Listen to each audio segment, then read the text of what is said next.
Pleasant evening to you in YouTube land. Delighted you tuned in this evening and that we can study from God's holy word together. If you have your Bible, if you'll turn with me to 1 Kings chapter 15. I'm going to read a few verses from 1 Kings 15 for the thought of our study. Look at verses 16 and 17 to begin with. Now there was a war between Asa and Baasha, king of Israel, all their days. And Baasha, king of Israel, came up against Judah and built Ramah, that he might let none go out or come in to Asa, king of Judah. Now drop down to verse 20. So Ben-Hadad heeded King Asa and sent the captains of his armies against the cities of Israel. He attacked Dan, Abel, Beth-Maskin, and all Shinneroth with all the land of Naphtali. Now it happened when Baash heard it, he stopped building Ramah and remained in Tarzah. Then King Asa made a proclamation throughout all Judah, none was exempted, and they took away the stones and timber of Ramah, which Baash had used for building, and with them King Asa built Geba of Benjamin and Mitzvah. Many Old Testament lessons are neglected due to lack of study, and perhaps because some of the names are often difficult to pronounce. I'm aware we do not live under the old law, and yet at the same time, I'm remindful of what the Apostle Paul said in Romans chapter 15 and verse 4, when he said the things that were written aforetime were written for our learning and admonition. And there are some great lessons and principles I believe we can learn from our text in 1 Kings chapter 15. First thing I want us to consider is Baash built this fortress of Ramah, and he did so against Jerusalem. Here you have Judah and Israel at war, two nations that used to be one and united. And now here is Baash, and he is building this fortress to keep Asa, who reigned as king of Judah, in check. And this fortress threatened Judah's peace, as it was situated in a place that overlooked and it was dominated next to Judah. And it was built there to intimidate and dominate the southern country.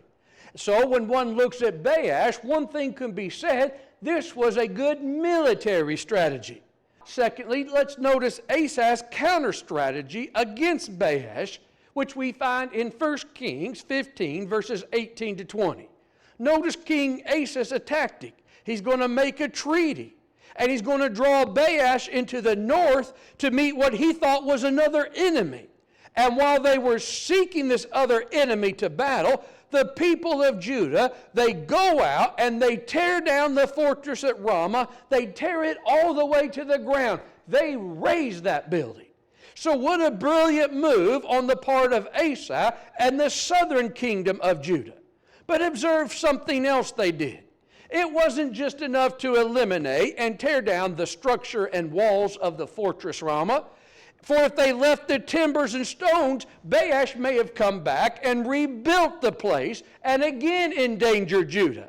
So we read that the men of Judah went out and carried the sticks, stones, and such back to Jerusalem. And out of this material, they built a new fortress of their own beside the city. That which originally threatened them now served them as a defense and strength against the enemy that it once belonged to. That which originally threatened them is now that which helped them. So, my friend, there's a great lesson for us here. Use the powers that once hurt you for the glory of God and for the good of others. Let us, as the Apostle Paul said in Romans 8, be more than conquerors.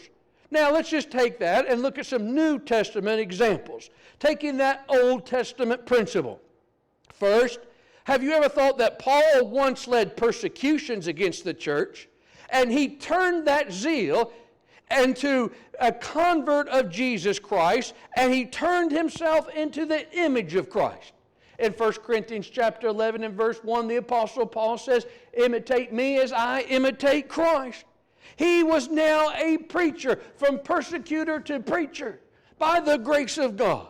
That which was once an enemy is now a strength. That which once opposed Christianity now proclaims it.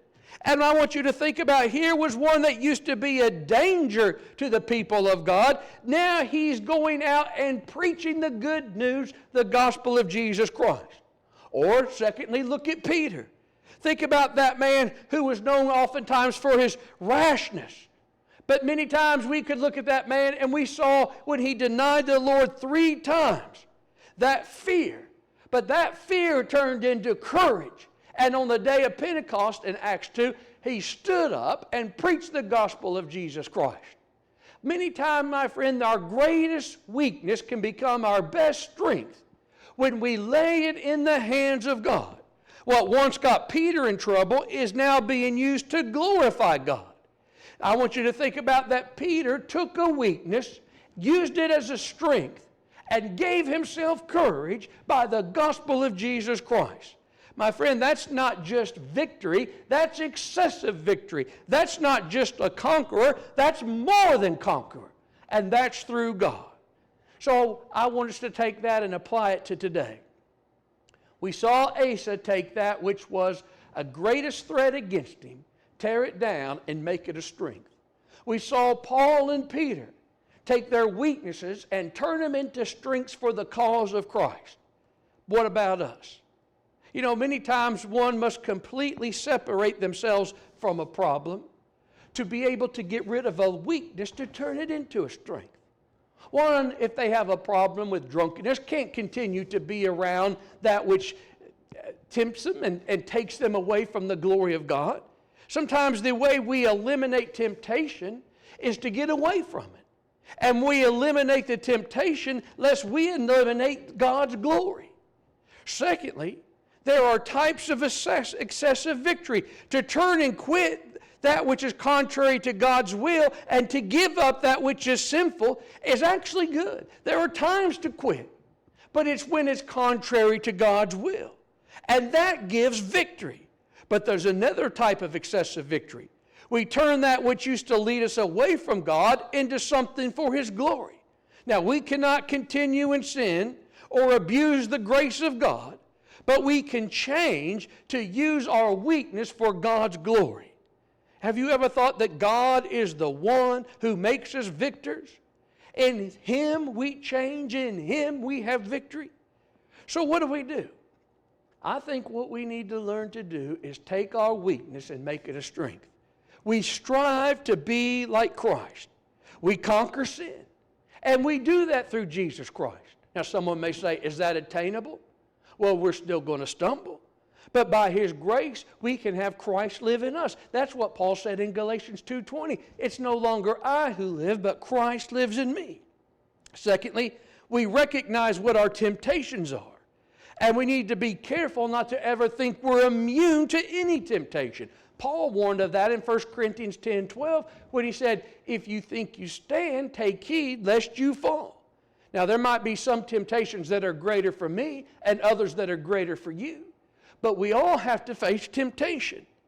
But my friend, how do we deal with it? We try to take that which was wrong and we try to make it a strength. We're going to face our battle, overcome that which deflates us and that which discourages us and that which tempts us. And we're going to work on being a victor in Jesus Christ. So when I saw the wall of sin, I tear it down, just like Judah did Ramah. And don't be trapped by the evil one, but live to the glory of God. Let's turn our weaknesses into strengths. Thank you for studying with me this evening.